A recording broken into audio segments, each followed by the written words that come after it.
Video शुरू करने से पहले मेरे चैनल को सब्सक्राइब कर लें और घंटी का बटन दबाकर ऑल नोटिफिकेशंस ऑन कर लें ताकि इस चैनल पर होने वाली लाइव स्ट्रीम्स और वीडियोस आपसे मिस ना हो। मेरे काम और मुझे सपोर्ट करने का बेहतरीन तरीका पेट्रियन है। आप पेट्रियन पर चैनल के मेंबर बन सकते हैं। पेट्रियन का लिंक इस वीडियो की डिस्क्रिप्शन में मौजूद है।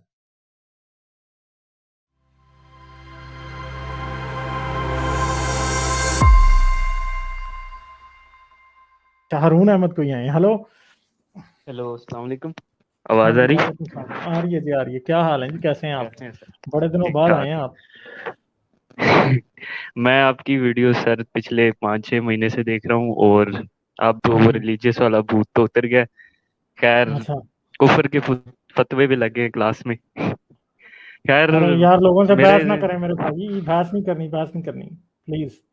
मैंने काफियों से की है, काफियों का माइंड बदला, मत करें लेकिन मत करें मत करें। हाँ अच्छा, तो सर मेरे ना एक पिछले दिनों मेरे कुछ क्वेश्चन थे। वैसे तो एग्नोस्टिक्स क्या वर्ड से कहते हैं, समझ लें कि ऑलमोस्ट मैं वही हूँ, लेकिन मेरे जहन में क्वेश्चन आया था कि एक जो एथियस्ट और थीस्ट होता है वो ऑलमोस्ट एक चीज पे तो वो मुत्तफिक होते हैं कि कुछ तो था शुरू से जो था, यानी कि इटर्निटी में जो एग्जिस्ट कर रहा था।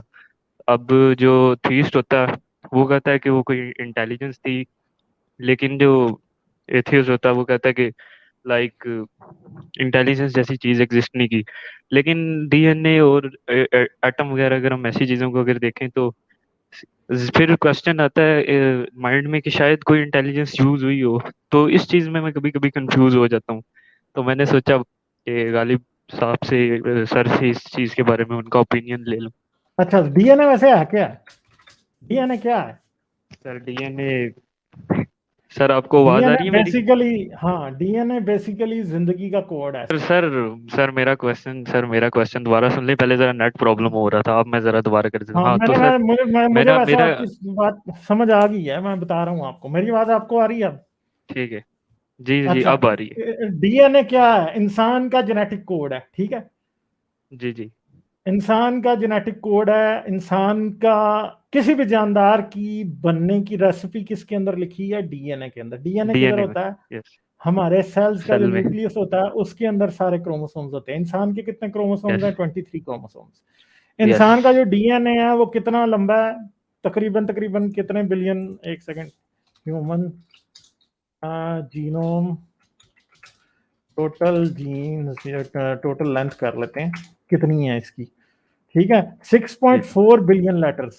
6.4 बिलियन लेटर्स यानी जी जी। इतना लंबा है। ठीक है, अब हम्म। इसमें से बताएंगे यूजफुल कितना होगा, जो कि वाकई मुझे बनाने की तरकीब में इस्तेमाल हुआ है। उसमें से 6.4 में बिलियन में से हम्म। 8% सिर्फ, 8% हम्म। ऐसा है जो यूजफुल है। हम्म। बाकी जितना भी है वो हम्म। यूजलेस है। जो कि किसी भी इंसान की के अंदर जितनी भी प्रोटीन्स, जितने भी स्ट्रक्चर्स हैं, उनमें से किसी को भी बनाने में इस्तेमाल नहीं होता। और वो सारे का सारा जो डीएनए है, जिसे रबिश डीएनए कहते हैं, वो किस चीज की निशानदेही करता है या क्या सिग्निफाई करता है? वो ये सिग्निफाई करता है कि evolution is a fact, beyond any doubt evolution correct है। क्यों? अगर इंसान एक इंजीनियर्ड एंटिटी होता तो उसके अंदर रबिश डीएनए जी। होना ही नहीं चाहिए था। क्योंकि तो आप एक सॉफ्टवेयर जी लिखते जी हैं, जो बंदा सॉफ्टवेयर लिखता है, क्या जी। वो ऐसा सॉफ्टवेयर लिखेगा जिसकी 8% लाइंस ही सिर्फ जो है वो यूज होती हैं और बाकी की सारी यूज ही ना होती हैं?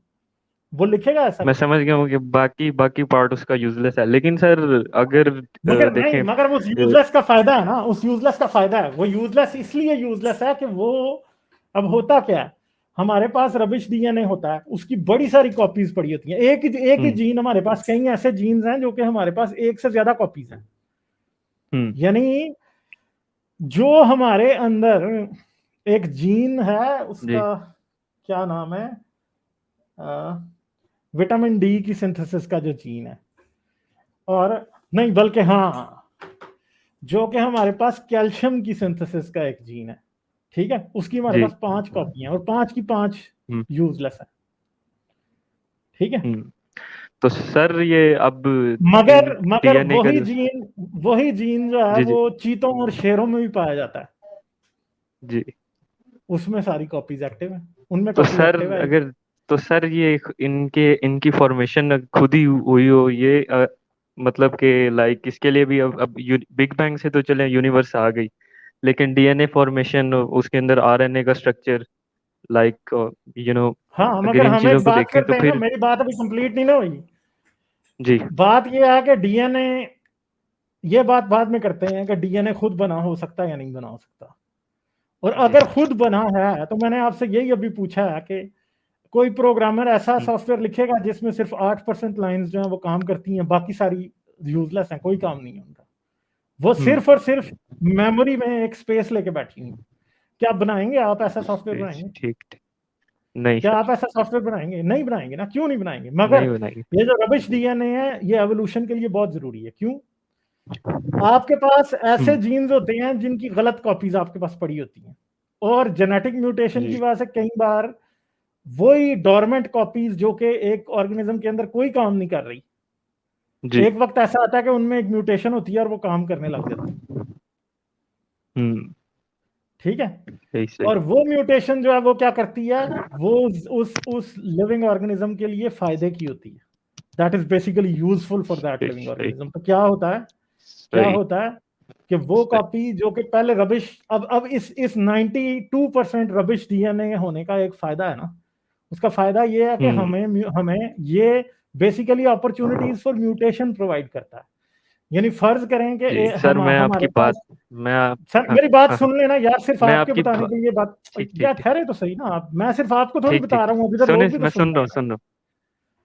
ठीक है ठीक अब है। अगर हमारे पास 50% रबिश होता और 50% यूजफुल होता तो क्या होता, म्यूटेशन की के चांसेस कम होते, और अगर म्यूटेशन होती भी तो वो म्यूटेशन ज्यादा यूजलेस होती, ज्यादा यूजलेस होती। इसका यूजलेस मतलब है होती। एवोल्यूशन को जी जी ज्यादा टाइम लगना था आगे पहुंचने में। समझने वाली बात है, जब जी शुरू शुरू में लाइफ जी। इवॉल्व हुई होगी तो क्या हुआ होगा। हम्म ये एक बड़ा बैलेंस है इन सब चीजों के दरमियान में। अब मैं आपको बताता हूँ बैलेंस हम्म। कैसे है। जैसे कि कोरोना वायरस के सिर्फ 16 जीन पेयर्स हैं, ठीक है, 16 है, कितने हैं ये वैसे आप खुद देख लीजिएगा, बहुत थोड़े हैं, जी सही है। अब ये जी वायरस के इतने जी कम जीन पेयर हैं, ये म्यूटेट कैसे हो जाता फिर?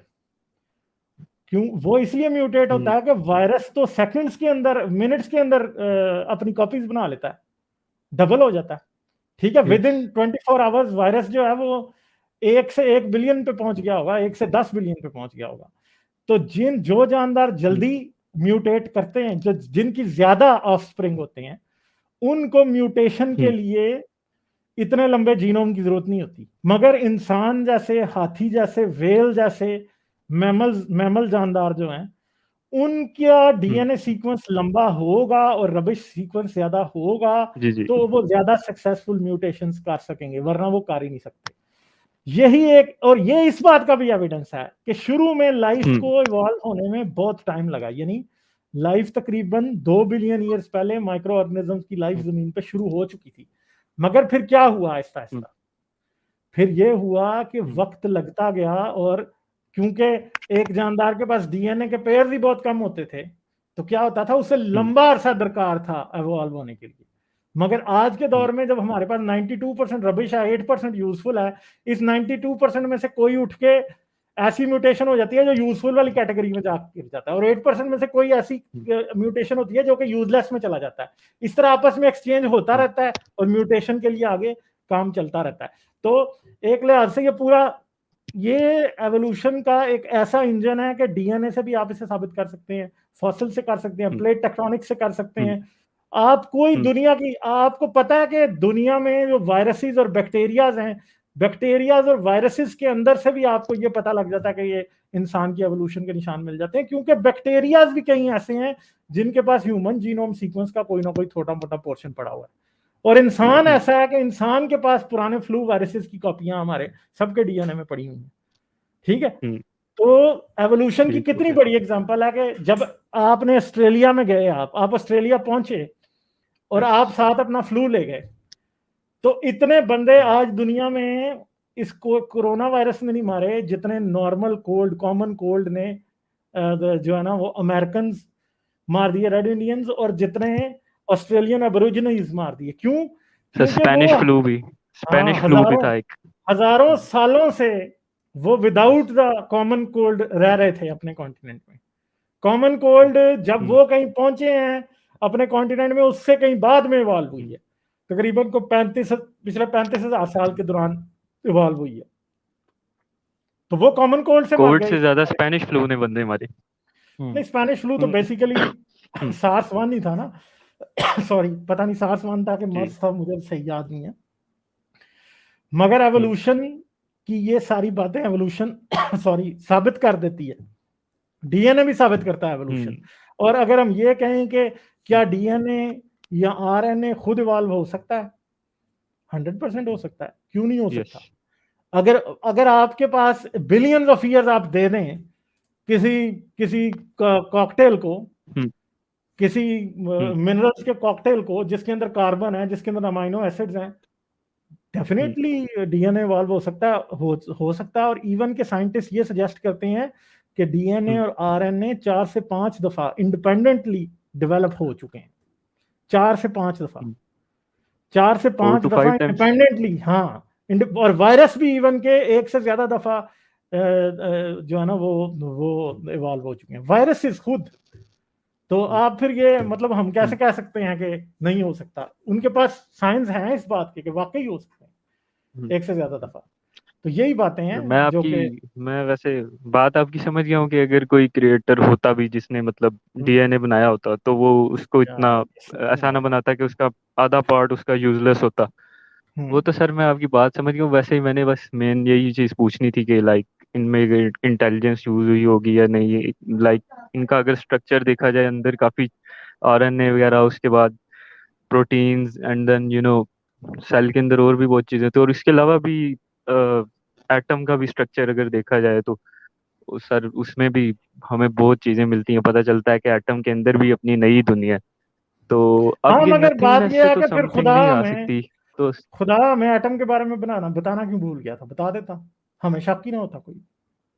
ठीक है, एक सिंपल सी बात है ना, खुदा एटम के बारे में बता देता ना। अब ठप्पा खुदा अपना बिग बैंग पे लगाना चाहता है मजहबी लोग खुदा का, मगर खुदा बिग बैंग के बारे में बताना ही भूल गया। तो हम सर कैसे वो तो मान लेंगे प्रूव वो नहीं है उसने ना, किया है? वो तो सर प्रूव ही नहीं है। अब कुरान में भी नहीं वो उसके कोई, वो तो वैसे ही सर ऐसे ही बात लिखी हुई है। क्योंकि और ये बिग बैंग बेसिकली वैसे ही थ्योरी है। इस ये भी हमें कोई 100% श्योर नहीं है कि किस तरह नहीं, आई बिग होगी बैंग यूनिवर्स, 100% लेकिन श्योर है कि कैसे हुआ। बिग बैंग 100% श्योर है कि कैसे हुआ है, जरूर हुआ है, इसमें कोई शक वाली बात नहीं है। एक लाइन ऑफ साइंस से नहीं एविडेंस मिल रहा, 5-6 जगहों से एविडेंस मिल रहा है। बिग बैंग के बारे में कोई शक शुबे की गुंजाइश नहीं है कि नहीं हुआ ही हुआ है। ठीक है, दुनिया में शायद कोई और थ्योरी भी हो जो वो मतलब फिर जाहिर बात है, बिग जब बैंग से प्रूव ज्यादा होगा एक्यूरेट। तो जब प्रूव होगा तो तब मानेंगे ना उसको। अभी जो मानी हुई है उसको तो माने ना। और उसके यस। लिए 5-6 जगह से एविडेंस मिलता है कि बिग बैंग हुआ है। इवन हम्म कि अगर फर्ज करें कि कॉस्मोलॉजिकल मॉडल नया आ भी जाता है तो बिग बैंग की जगह उसमें फिर भी होगी। वो बिग बैंग के बारे में तो हम क्वांटम फिजिक्स से भी हमने एविडेंस ले लिया, हमने जनरल रिलेटिविटी से भी ले लिया, इवन के न्यूक्लियोसिंथेसिस जिसको आप कहते हैं कि न्यूक्लियस और एटम्स कैसे बने यूनिवर्स के अंदर, हाइड्रोजन यूनिवर्स के अंदर ज्यादा होना इस बात का प्रूफ है कि बिग बैंग हुआ था। एक्सपेंशन थ्योरी भी एक प्रूव ली। वो तो इटर्नल यूनिवर्स इन्फ्लेशन एक्सपैंड की हो रही। थ्योरी है, वो भी बिग बैंग को गलत नहीं कहती है किसी भी तरफ से। एक्सपेंशन भी, कॉस्मिक इन्फ्लेशन भी कभी बिग बैंग को गलत नहीं कहती, बल्कि ज्यादा साबित करती है। ठीक है, हाँ, समझ गए? और कोई बात करेंगे आप? नहीं सर, थैंक यू, बात करके अच्छा लगा आपसे। ओके बाय, फिर करेंगे बात। Okay, see you then, bye. जाने से पहले मेरे चैनल को सब्सक्राइब कर लें और घंटी का बटन दबाकर ऑल नोटिफिकेशंस ऑन कर लें, ताकि इस चैनल पे होने वाली लाइव स्ट्रीम्स और वीडियोस आपसे मिस ना हो। मेरे काम और मुझे सपोर्ट करने का बेहतरीन तरीका पेट्रियन है। आप पेट्रियन पर चैनल के मेंबर बन सकते हैं। पेट्रियन का लिंक इस वीडियो की डिस्क्रिप्शन में मौजूद है।